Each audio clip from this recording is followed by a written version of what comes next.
औज़ुबिल्लाहिमिनश्शैतानिर्रजीम बिस्मिल्लाहिर्रहमानिर्रहीम। Dear students, आप देख रहे हैं टेक्निकल एक्सपर्ट्स और मैं हूं मोहम्मद अमीन। हम आपको अपने चैनल पर खुश आमदीद कहते हैं।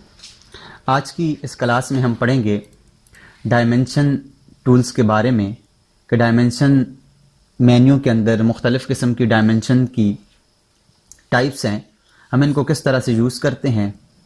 तो उसके लिए अपनी क्लास का आगाज़ करते हैं। इसमें हम पढ़ेंगे quick dimension, linear, aligned, arc length और ऑर्डिनेट। इसके बाद फिर अगली क्लास में और बकाया जितनी भी हमारे पास इसके अंदर कमांड्स हैं उनको पढ़ेंगे। आज के लिए हम सिर्फ इन 5 कमांड्स को पढ़ेंगे। इसके लिए सबसे पहले हमारे पास है क्विक डायमेंशन। क्विक डायमेंशन जो होता है कि हमारे पास अगर एक लाइन लगी हुई है, उसकी हमें क्विकली डायमेंशन चाहिए, तो हम यहाँ से क्विक डायमेंशन के ऊपर क्लिक करते हैं और क्विक डायमेंशन के ऊपर क्लिक करने के बाद अपनी लाइन के ऊपर क्लिक करें। अगर आप यहाँ पर नीचे पढ़ें तो लिखा हुआ है सिलेक्ट ज्योमेट्री टू डायमेंशन, इसके ऊपर क्लिक करें और उसके बाद राइट बटन क्लिक करें तो ये आपके पास डायमेंशन सामने आ जाएगी। कहीं पर भी आप क्लिक करें तो आपके सामने ये डायमेंशन लिखी हुई आ जाती है। ये हमारे पास क्विक डायमेंशन। इसके अलावा हमारे पास जो दूसरी डायमेंशन है वो है डायमेंशन के अंदर लीनियर डायमेंशन होती है, बिल्कुल सीधी लाइन के लिए, हॉरिजॉन्टली लाइन के लिए होती है। लीनियर डायमेंशन के लिए मैं लीनियर के ऊपर क्लिक करूंगा और यहाँ से जहाँ तक हमें चाहिए, जहाँ से इसका पहला पॉइंट देना है और उसके बाद उसका आखिरी पॉइंट देना है, जहाँ तक हमें डायमेंशन चाहिए उसके ऊपर क्लिक करेंगे तो हमारे पास ये डायमेंशन आ जाएगी। इसके अंदर हम क्या करते हैं, क्विक डायमेंशन के अंदर हम क्या करते हैं कि जस्ट हम एक ऑब्जेक्ट को सेलेक्ट करके उसके ऊपर क्लिक करते हैं, हमारे पास सामने डायमेंशन आती है। जबकि लीनियर के अंदर हम किसी भी 2 पॉइंट्स के दरमियान की अपनी डायमेंशन को देख सकते हैं। पहला पॉइंट और दूसरा पॉइंट लेने के बाद जस्ट क्लिक करें तो हमारे पास ये डायमेंशन सामने आ जाती है। उसके बाद हमारे पास जो अगली कमांड है वो है अलाइंड की। अलाइंड मीन कि हमारे पास कोई तिरछी लाइन है, उसके लिए हमने जो डायमेंशन देनी है। तो अगर हम इसको लीनियर से लें तो वो ठीक नहीं देता। अगर मैं यहाँ से देखें, मैं यहाँ पर एक लाइन लगाता हूँ, हॉरिजॉन्टली लाइन लगाता हूँ, इसके बाद एक अलाइंड लाइन लगाता हूँ। ये मैं यहाँ पर एक तिरछी लाइन लगा लेता हूँ। यहाँ से अगर आप देखें तो मैं यहाँ पे लीनियर के ज़रिए यहाँ पे क्लिक करता हूँ पहले पॉइंट से अगले पॉइंट के ऊपर और इसको ये क्लिक कर देता हूँ। इसकी जो डायमेंशन है वो 5.3019 है। अगर मैं इसको अलाइन के साथ क्लिक करूँ पहला पॉइंट और आखिरी पॉइंट, तो अब आप देखें ये तो उसने ठीक बताया। लेकिन अगर हम तिरछी लाइन के ऊपर जाएं तो देखें, मैं यहाँ से लीनियर के ऊपर अगर क्लिक करके यहाँ से लीनियर के ऊपर क्लिक किया और मैंने इसका पहला पॉइंट और आखिरी पॉइंट दिया तो लीनियर के ज़रिए इसने पैमाइश हमें दी 2.6679। अब हम अगर अलाइन के ज़रिए जाएं और अलाइन के ज़रिए पहला पॉइंट और आखिरी पॉइंट दें और आखिरी पॉइंट देने के बाद अब आप क्लिक करें तो आप देखें कि आपके पास इसने चेंज पैमाइश बताई। क्यों कि हमारे पास ये लाइन अलाइन है, इसकी जो ओरिजिनली पैमाइश है वो हमें अलाइन के ज़रिए मिलेगी, जो कि इसकी अब जो ओरिजिनली जो पैमाइश है वो 4.8140 है।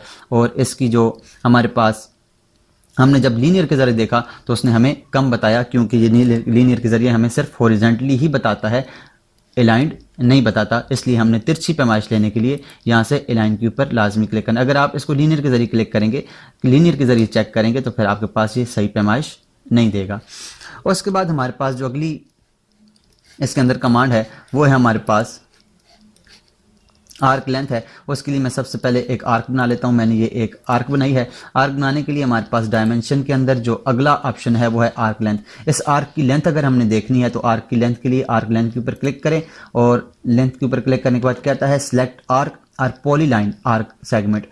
क्या या तो आर्क को सिलेक्ट करें या कि पॉलीलाइन के ज़रिए जो आपने आर्क पॉलीलाइन के ज़रिए आर्क बनाई थी, वो मैंने आपको आर्क बनाने का तरीका पॉलीलाइन के ज़रिए समझाया था। अगर आपने वो वीडियो नहीं देखी या आपको वो तरीका नहीं आता तो मैं इसका लिंक नीचे डिस्क्रिप्शन में दे देता हूँ, आप वहाँ से देख लीजिएगा।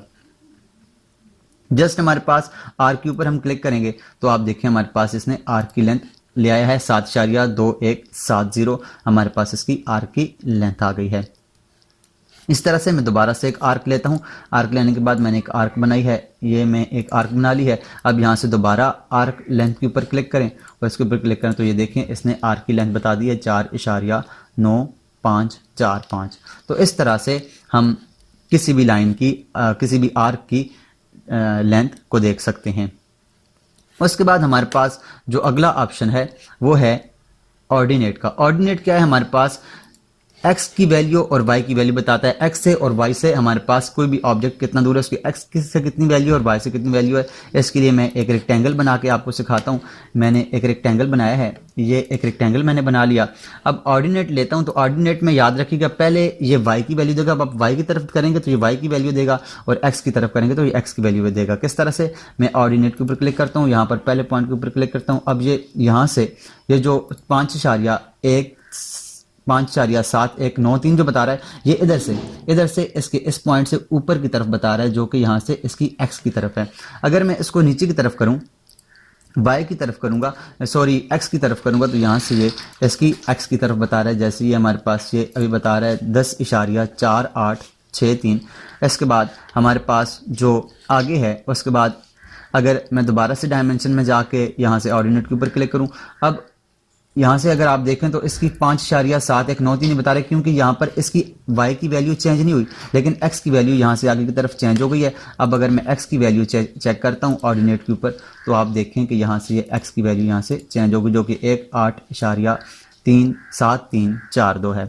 उसके बाद हम ऊपर वाले पॉइंट के ऊपर जाते हैं। ऊपर वाले पॉइंट के ऊपर जाने के लिए मैं ऑर्डिनेट के ऊपर दोबारा से क्लिक करता हूँ, और अब देखें तो आपकी y की वैल्यू चेंज हो जाएगी। अब ये y की वैल्यू उसने चेंज कर दी है। और इसके बाद अगर हम x की वैल्यू देखें तो यहाँ से x की वैल्यू वही होगी, क्योंकि यहाँ पर अभी इस जगह पर आकर x की वैल्यू चेंज नहीं हुई, y की वैल्यू चेंज हुई है, जो कि उसने चेंज करके दी है। यहाँ से मैं दोबारा से अगली पॉइंट्स के ऊपर जाता हूँ, तो यहाँ आप देखें तो ये यहाँ से y की वैल्यू चेंज नहीं होगी। क्यों y की वैल्यू चेंज नहीं होगी? क्योंकि y की वैल्यू तो उसी पॉइंट के ऊपर है। ये वाला पॉइंट और ये वाला पॉइंट बिल्कुल आमने सामने है, जबकि ये वाला पॉइंट और ये वाला पॉइंट चेंज है, तो इसलिए यहाँ पर इसकी वैल्यू चेंज करके देगा। अब x के ऊपर इसकी वैल्यू हमारे पास क्या होगी? मैं इसके ऊपर क्लिक करता हूँ, तो अब देखें हमारे पास x की जो वैल्यू है वो 1.87342 है, जो कि सेम इस पॉइंट के सामने सामने है, तो इसलिए उसने ये वैल्यू बताई।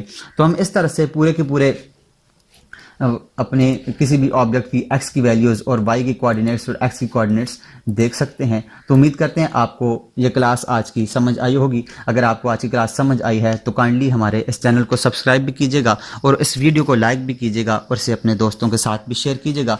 इससे नेक्स्ट जो हमारे पास आगे ऑप्शन है, रेडियस है, जॉगेड है, डायमीटर है, एंगुलर है, ये हम इससे अगली क्लास में इंशाल्लाह पढ़ेंगे। तब तक अपना और अपने इर्द गिर्द के लोगों का ख्याल रखिएगा। अल्लाह नेहगेबान।